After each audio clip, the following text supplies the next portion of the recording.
I only joined this year group in September. It's around the same time that we began working on this project. Naturally, I was nervous. The cohort had already spent a whole year working, dancing and socialising together. On top of all of the usual new kid at school kind of fears that I was experiencing, I was a part of a group project in an area that I had practically no experience in the topic of. I've decided to frame my audio reflection on the Gibbs reflective cycle, a model developed in 1988 by Graham Gibbs, intended to help structure the process of learning from experiences. Due to its cyclic nature, this reflective practice model often lends itself to repeated experiences, or experiences that likely will be repeated in the future. The subject is able to evaluate all elements of the experience and use that knowledge to learn from and plan for future situations. The first stage in this cycle is description. In this project, I work collaboratively with 3 of my peers to produce a short dance film, using the knowledge that we learnt in our lecture sessions to inform our artistic choices. My role in the group was one of that of joint performer and choreographer, along with some more admin-related tasks, such as helping create a rehearsal and shooting schedule and scouting locations. As previously mentioned, I was nervous coming into this project, both in terms of working with a new group and working on something I had little previous experience in. I was very aware of the fact that I was working as part of a group, and I believe sometimes this caused me to hold back when it came to sharing my ideas, as I was very conscious that I didn't want to mess anything up for the group. However, I can't go without mentioning how excited I was before and during this project to get the opportunity to be working with film, as I'd never until this point had the chance to weigh in on the decision-making process of dance for film pieces. I recognised from early on that this wasn't only an enjoyable and fun project for me to be a part of, but that this new discipline and way of working was something that I wished to incorporate more into my practice as time progresses, both as a way of adapting and challenging the boundaries and reach of my practice through technology, and as an opportunity to experiment with a cross-section of contemporary dance and film to make something that would not be possible to produce in a live performance setting.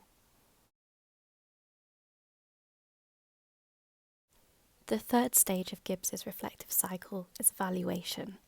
I think it's only fair to recognise that I held myself back in terms of what my possible vocal contribution could have been in the creation process and as Unit 4 projects progressed throughout the year.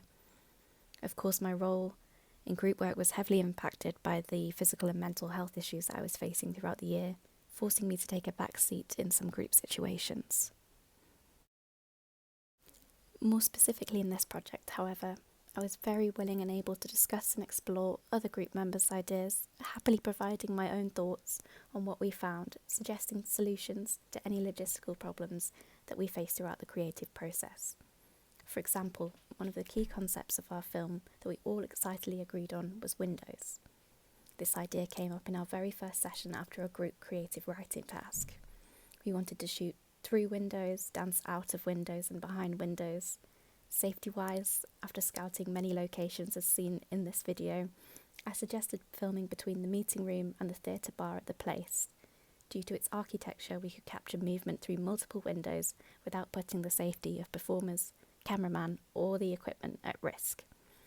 There was no chance of falling out of any second-storey windows, yet we were still managing to capture a lot of the shots that we had envisioned. I believe that I effectively found a solution where safety and our collective vision could be satisfied in a balanced way. I think in watching the film, it would have been beneficial to the product if we were able to clear all of the furniture out of the meeting room, as I feel like its presence was not relevant to the film and provides an unwanted distraction at times. The location did also not allow for some of our initial ideas, such as a duet between dancers on either side of the window pane. In hindsight, I can recognise that not all of our shot ideas could be produced due to the limitations of the space chosen.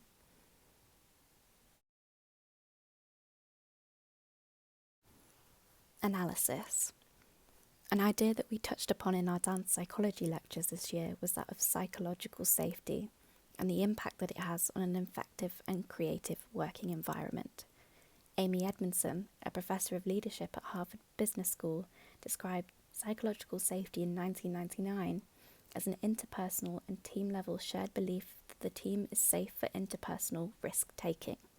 In the context of my role within the Screen Dance group, I think the reason for my nervousness and avoidance of a more confident and vocal role was due to experiencing relatively low levels of psychological safety within the creative process.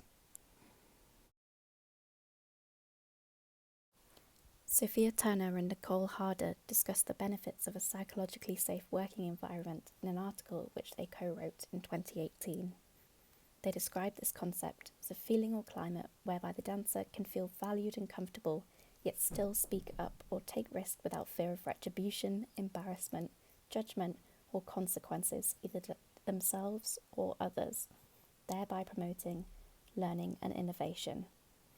I don't think I was consciously aware of it at the time of working on this project, but I definitely allowed myself to be quieter and keener to explore other people's ideas, rather than having the confidence to assert any opposing input into more major creative decisions. Conclusion. It's not all negative. I can recognise that I played a valuable role within the group in this project. Finding and scouting locations, along with gaining more administrative experience on the difficulties of scheduling rehearsals, meetings and shoot times with 4 busy students who all partake in a jam-packed timetable, part-time jobs and more. But it definitely highlighted to me my tendency to allow outside feelings to heavily guide my role within the studio when left unchallenged. Yes, looking after yourself is very important, but there's only so much that can be achieved from within your comfort zone. This part of the unit was purely for learning through experience. There was no pressure or grading weight placed on the film that we produced. The focus of this project was the process, and I allowed myself to be less decisive and vocal than I was physically able to be. For good reason and valid reasons in part, but nonetheless, it's very important to recognise and point out and learn from this. In future situations, I'm hoping that this experience will have taught me to recognise in the moment when I'm holding myself back in group situations. Yes, there's absolutely nothing wrong with being a shy and reserved person, but there's a time and place for that reservation, and I don't think it's when I'm taking part in a collaborative creative process. I think in future, if I recognise that I'm holding back in such a way, I'll be able to implement some of the strategies that I've studied in promoting psychological safety in order to ensure that I can contribute optimally. The final stage of Gibbs's reflective cycle is titled the Action Plan. What have I learned from this reflective process, and how will I use those findings to do better in future situations? A big takeaway from this project has been the idea of psychological safety, and how I noticed I've struggled to work creatively both alone and with others if I don't feel satisfactorily safe. Something that I found out both through research and practice is that I respond well to somatic-based exercises when it comes to creating a psychologically safe environment. Taking the time before a session, class or meeting to get myself in the right headspace, channeling the connection between body and mind through body scans and sensory breathing exercises has been invaluable. After this project, this is the tactic that I've been experimenting with a lot, and it came in particularly useful as the year progressed as I took a more assertive role in my Unit 6 Community Collaborations project. I've come to the conclusion that it's absolutely fine to be shy. Everyone gets anxious sometimes, and it's absolutely natural, but I need not to allow myself to settle in these feelings without doing anything to actively challenge them. In fact, thanks to reflecting on the process, somatic-based exercises have become a part of my everyday, whether that be in a home context, taking time to check in and focus on the body-mind connection every morning before leaving the house, or taking time in the studio before a session to ensure I'm in a mindset where I'm ready to be able to receive, learn and contribute. I cannot expect to be working to the peak of my potential if I do not use what I've learned from this experience and able to inform me in a more beneficial way of self-working. I'm really sorry for speaking at a million miles an hour. I often quite struggle with speaking out loud, so I know my pacing hasn't been too great, but I've also attached the audio transcript to my Padlet if you'd want to look over what I've said in this reflection. Thank you.